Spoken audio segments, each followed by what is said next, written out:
วัสดีค่ะนี่คือช่องทุกเรื่องในโลกใบนี้ด้วยเรื่องเอกราชของไต้หวันประเด็นในทะเลจีนใต้จึงกลายเป็นสิ่งที่สามารถระเบิดได้ทุกเมื่อในยุคสงครามเย็นครั้งใหม่เมื่อเร็วๆนี้มีการเพิ่มขึ้นกิจกรรมทางทหารระหว่างสหรัฐและจีนในภูมิภาคเหล่านี้ทำให้เกิดความกังวลมากขึ้นเกี่ยวกับการปะทะกันโดยบังเอิญก่อนอื่นนะคะเรามาดูเบื้องหลังความได้เปรียบเชิงกลยุทธ์ที่ทะเลจีนใต้มีและเหตุใดหลายประเทศจึงขัดแย้งกันในภูมิภาคนี้ทะเลจีนใต้เป็นที่ที่ประเทศรอบๆทะเลจีนใต้เผชิญหน้ากันอย่างดุเดือดจนถึงทุกวันนี้โดยอ้างว่าเป็นดินแดนของตนหลังจากที่ UN ประกาศเมื่อปี 1968 ว่ามีก๊าซธรรมชาติและน้ำมันฝังเป็นจำนวนมากในทะเลจีนใต้นอกจากนี้ทะเลจีนใต้ยังเป็นพื้นที่ที่มีการขนส่งผ่านเป็น1 ใน 4ของโลกและเนื่องจาก 80% ของการนำเข้าน้ำมันทั้งหมดของจีนถูกส่งผ่านทางทะเลจีนใต้จีนจึงยอมรับว่าทะเลจีนใต้เป็นศูนย์กลางทางเศรษฐกิจและยุทธศาสตร์ทางทหารซึ่งนี่ก็คือประเด็นสำคัญแล้วเหตุใดสหรัฐจึงอ่อนไหวต่อการเคลื่อนไหวของจีนในทะเลจีนใต้ในความเป็นจริงสหรัฐอเมริกาซึ่งเป็นประเทศมหาอำนาจแต่เพียงผู้เดียวของโลกมีกฎอยู่1 อย่างก็คือเมื่อ GDP ของอดีตสหภาพโซเวียตเกิน 40% ของ GDP สหรัฐอเมริกาก็พยายามที่จะล่มสลายโซเวียตและสุดท้ายสหภาพโซเวียตก็ถูกลบล้างญี่ปุ่นซึ่งปรากฏตัวเป็นอันดับ2ของโลกหลังจากสหภาพโซเวียตมี GDP เกิน 45% ของ GDP สหรัฐในปี 1985 สหรัฐอเมริกาจึงจัดการญี่ปุ่นผ่านทางข้อตกลงพลาซ่าหรือ Plaza Agreement ทำให้ญี่ปุ่นไม่สามารถไล่ตามสหรัฐอเมริกาได้ทันGDP ของจีนเกิน 41% ของ GDP สหรัฐในปี 2010 แต่สหรัฐไม่สามารถดำเนินการใดๆกับจีนได้เนื่องจากสหรัฐต้องใช้เวลา 10 ปีเพื่อจัดการกับวิกฤตการณ์ทางการเงินในช่วงปี 2008 ถึง 2018 ซึ่งเป็นปีที่ 2 ของทรัมป์ เมื่อ GDP ของจีนทะลุ 69% ของ GDP สหรัฐอเมริกาเริ่มทำสงครามการค้าเพื่อกีดกันจีนด้วยความกลัวว่าจีนจะไล่ตามสหรัฐได้ทันนั่นหมายความว่าสหรัฐอเมริกาจะไม่ยอมให้มีอันดับ2มาท้าทายอำนาจสูงสุดของอเมริกาได้ด้วยเหตุนี้สหรัฐอเมริกาจึงเสริมสร้างความร่วมมือกับประธานาธิบดีไฉอิงเหวินของไต้หวันซึ่งมีจุดยืนในการรักษาเส้นทางอิสรภาพของไต้หวันและสหรัฐอเมริกากำลังสั่นคลอนนโยบายจีนเดี่ยวซึ่งจีนกำลังดำรงไว้และสหรัฐอเมริกาได้เพิ่มกิจกรรมทางทหารในช่องแคบไต้หวันอย่างมาก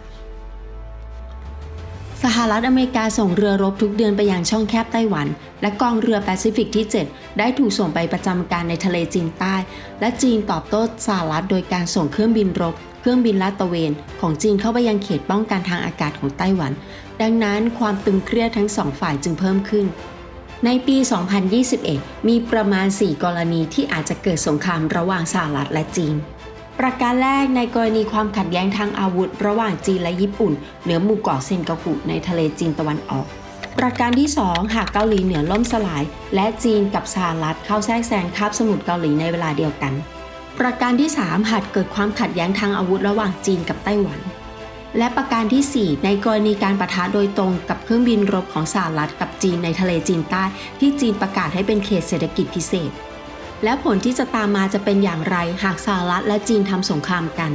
เมื่อพิจารณาถึงสถานการณ์ปัจจุบันเมื่อมองเกี่ยวกับกองทัพเรือและกองทัพอากาศมีความเป็นไปได้ที่จะเกิดการปะทะกันนั้นสูงมากที่สุดในทะเลมากกว่าบนบก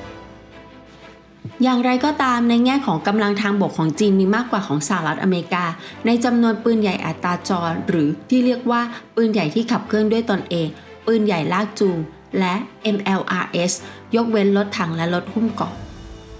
โปรดทราบว่าสหรัฐอเมริกาไม่ได้ลงทุนมหาศาลในอาวุธธรรมดาแต่กำลังลงทุนในกองทัพเรือและกองทัพอากาศมากขึ้นและอาวุธธรรมดาเช่นปืนใหญ่อัตราจรหรือปืนใหญ่ลากจูงจะถูกแทนที่ด้วยพลังทางการบิน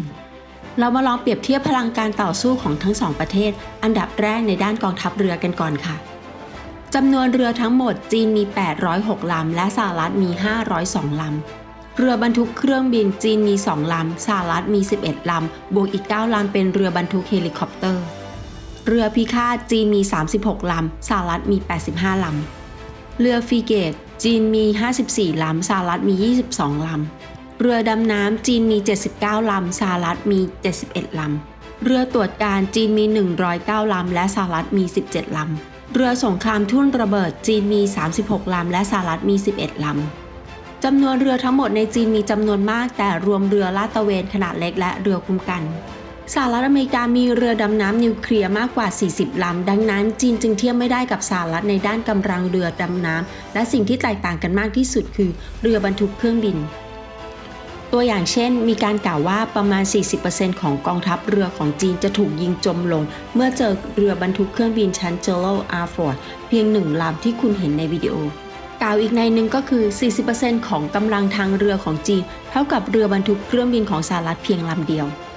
ในความเป็นจริงแล้วเป็นเรื่องยากที่กองทัพเรือจีนจะจัดการกับกองเรือที่ 7 ของสหรัฐแต่ถึงแม้ว่ากองทัพเรือจีนจะชนะกองเรือที่ 7 ของสหรัฐได้อย่างไรก็ตามกองเรือที่ 3 ซึ่งแข็งแกร่งกว่ากองเรือที่ 7 ก็ยังรออยู่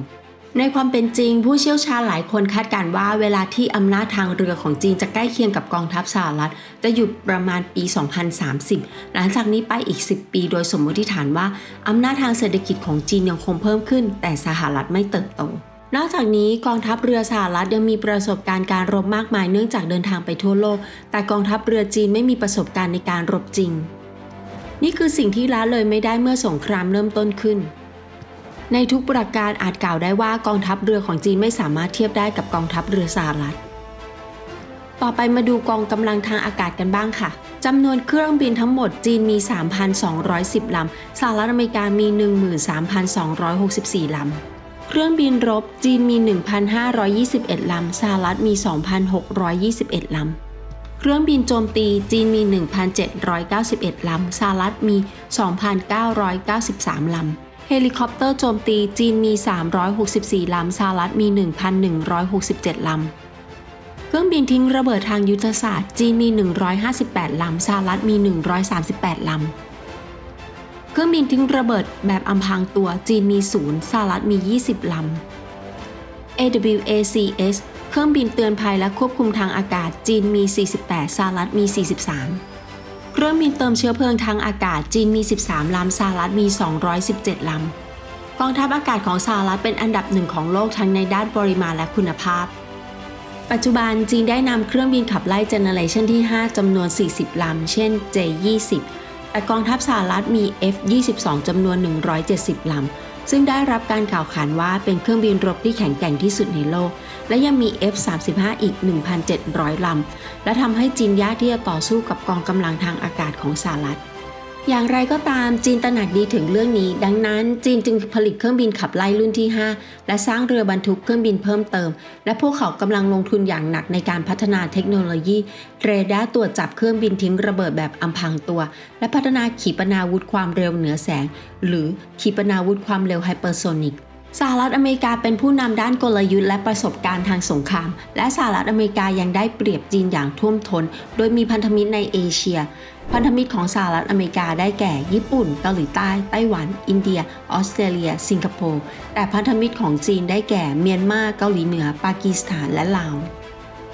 อย่างไรก็ตามนับตั้งแต่ทั้งสหรัฐและจีนมีอาวุธนิวเคลียร์จึงเป็นไปไม่ได้ที่พวกเขาจะเข้าร่วมในสงครามอย่างเต็มที่แต่หากความขัดแย้งระหว่าง2ประเทศมหาอำนาจทวีความรุนแรงขึ้นจึงมีความเป็นไปได้มากขึ้นที่ไต้หวันและทะเลจีนใต้จะกลายเป็นพื้นที่ที่ขัดแย้งที่อาจจะเกิดขึ้นและจะเพิ่มความเป็นไปได้ในการเกิดสงครามในภูมิภาคความขัดแย้งระหว่าง2ชาติมหาอำนาจในทะเลจีนใต้จึงส่งผลเสียต่อประเทศของเราที่อยู่ใกล้เคียงเช่นกันดูเหมือนว่าเราควรเสริมสร้างขีดความสามารถทางการทูตและกองกำลังติดอาวุธเพื่อเตรียมการล่วงหน้านอกจากนี้เราควรสนใจว่า2ประเทศอย่างสหรัฐและจีนจะแก้ปัญหาทะเลจีนใต้ได้อย่างไรนั่นคือการเตรียมความพร้อมสำหรับวันนี้ขอบคุณสำหรับการติดตามนะคะแล้วอย่าลืมฝากกดติดตามเพื่อเป็นกำลังใจให้กันด้วยนะคะขอให้วันนี้ทุกคนมีความสุขค่ะสวัสดีค่ะ